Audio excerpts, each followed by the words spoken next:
विजय शिवतारे हे शिंदे फडणवीसांची भेट घेणार आहेत।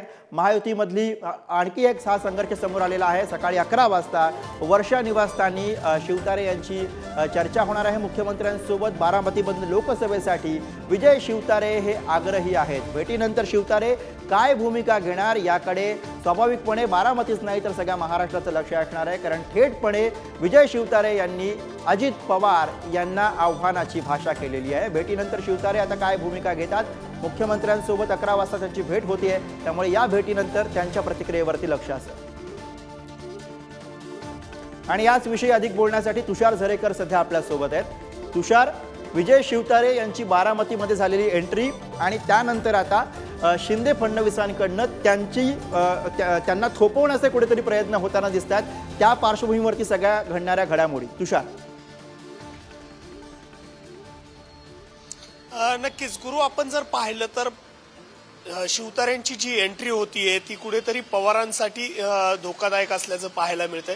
मात्र शिवतारे हे पवारांचे कट्टर विरोधक गेले कित्येक दिवसांपासून आहे।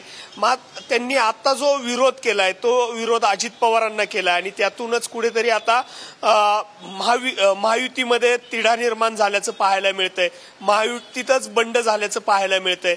एकंदरीत जर आपण पाहिलं तर गेल्या 2-3 दिवसांपूर्वीच मुख्यमंत्र्यांनी शिवतारेंची भेट घेतली होती।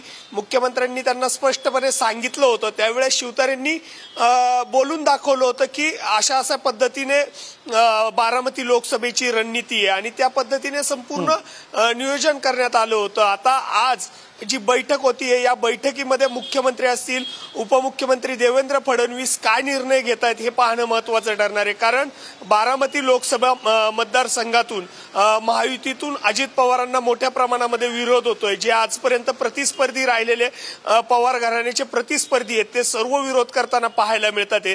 त्यामुळे आजचा जो निर्णय आहे तो महत्त्वाचा निर्णय असणार आहे आणि आजच्या निर्णयामध्ये महायुतीचा उमेदवार कोण असेल यावरही चर्चा होण्याची दाट शक्यता असल्याचं पाहायला मिळते। गुरु,